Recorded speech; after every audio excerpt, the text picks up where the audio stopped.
Welcome back to Tread on Sports. In this segment, we're going to look at the men and women's games against Boise State, but we're going to start with the women's games because we have highlights of that one. We pick up the action with this corner three from Boise State to start the game.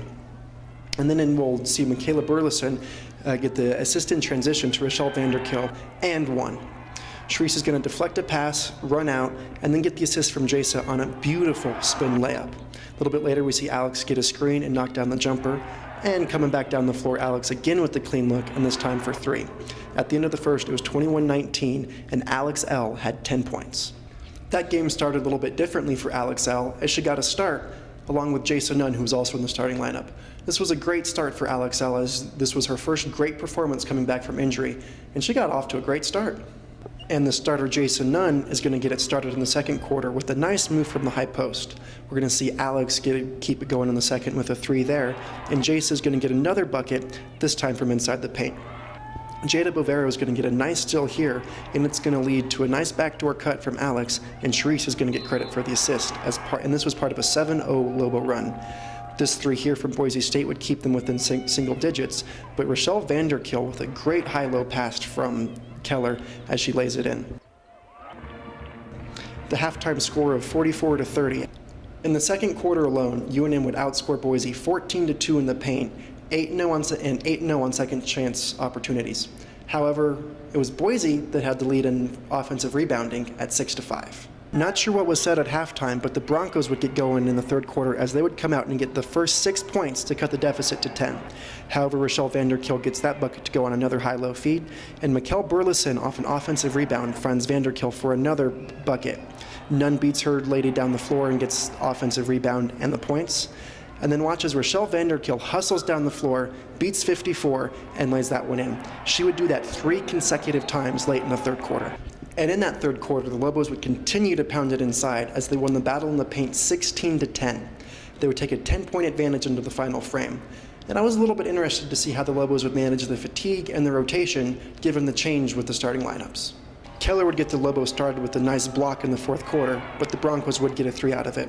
Here we see Coach calling for his team to finish strong, but it'd be Boise who wins the play as Marta Hermida brings the Broncos within 6 with 6 to go. Sharice is off to the races and gets a nice transition layup, and then Nunn will get the long 2 as the Lobos extend the lead back to 10. We see a nice 2-man game from Boise as Shailene Shaw brings Boise back to within 6 and then gets them to within 3 with this corner 3 with 35 seconds left. However, Sharice would go 4 from 4 from the free throw line down the stretch, and the Lobos pull away 75-68. And in that final frame, Boise really limited the Lobos' offensive production down low, holding them to just 4 points in the paint. Boise would also be rewarded for all their effort on the offensive rebounding, as just in the fourth quarter, they outscored the Lobos 10-2. After the game, we caught up with Coach and saw what he had to say about his team's win. I thought from the beginning we were much better offensively than we have been the last couple of games. We actually saw a few go in, and I think that helped us. I think it helped that Alex saw one go in. She needed that. And then I think from a defensive standpoint, we were really good following the plan. We were disciplined. We did the right things. Only negative defensively is we didn't rebound it very well. And they really beat us up in second chance points, especially down the stretch there. They got 2 offensive rebounds the last 2.5 minutes and hit threes. You know, if you get those 2 defensive rebounds, then the game never gets, to 3 or 4 or whatever it was. This is one of the first games in a while that we didn't see the double team come on Rochelle Vanderkill. We asked Coach what he thought about their defensive strategy on her.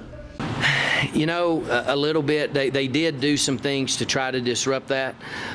They started trying to deny the pass to the high post. So therefore they wouldn't have to double. They could just keep it out of her hands by not letting it in the high post. So I think they made some adjustments and it worked to a degree. So we had to kind of switch things around and get Jasa in that spot where she could, post down low and get Rochelle in the high post. Coach was also asked about the change in starting lineups, why he did it, and if we're going to see that going forward. Well, this is a team that scores and scores a lot.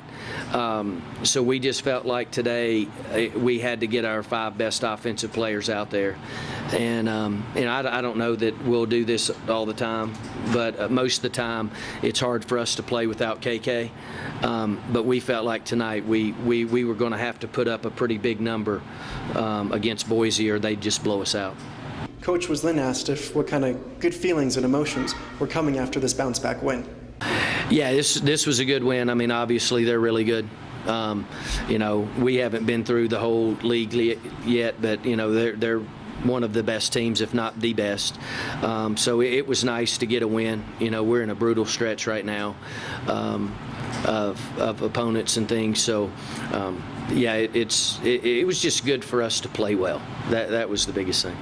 Coach mentioned that his team did execute the defensive game plan, but what was the defensive game plan? Well, we were going to try and keep them from beating us up in transition, and then we were going to try to get to their perimeter shooters that are the really, really good ones, really good perimeter shooters, and we were going to try to make sure we were there, and for the most part we did a pretty good job. As the ones they got were on offensive rebounds. It wasn't we did a good job guarding them, and then we just need to get that rebound. Rick Wright from the Albuquerque Journal noted that Charisse was 1 assist shy of the triple-double, and this is what Coach had to say about her performance. Yeah, I thought she played well. Well, apparently, if somebody would have made one more shot, she'd have got it. I thought she was outstanding. She was really good defensively. She controlled the tempo of the game. This was not a game that we could try to play really fast, so we tried to pick our spots, and that's not something that I can do from over there. That's something that she has to do, and I thought she was really good in transition. Rochelle laid it in 2 or 3 times in a row right there, in the second half. Charisse laid one in. So I thought she did a great job, especially controlling the tempo of the game. After hearing about Charisse's play, Jared from KRQE wanted to know what Coach thought about Alex's performance. I thought Alex was really good, and most importantly, I thought she was good defensively. That was big. Obviously we always need her to score some, but she was really good defensively, and she had a tough assignment. Late in the game, with the lead, the Lobos took a couple of quick shots, one of them out of a timeout, and one of them by Alex in transition. We asked Coach his thoughts on that. Yeah, you noticed, huh? Alex took one with about 26 seconds on the shot clock there with a minute to go. It went in, so that was good. But it is what it is. I thought we held our poise. We didn't turn it over. We made all our free throws down the stretch. Again, the only shots they got were on the offensive rebound threes. If not, we would have been, almost perfect there in the last 3 minutes.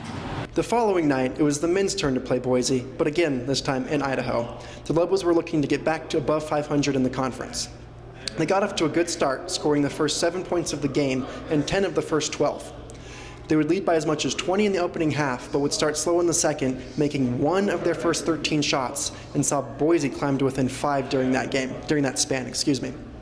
However, the Lobos would continue their excellent free throw shooting down the stretch to win the game. Tim Williams had 19, Elijah chipped in 16, but Sam Logwood was the talk of the town as he had the breakout performance that many had been expecting from him all season. He had 16 points, 12 in a row at one point in the first half. When we come back to Tread on Sports, we're going to talk with Coach Neal about these last 2 games on the road and look forward to Wyoming's game this weekend. Stay tuned.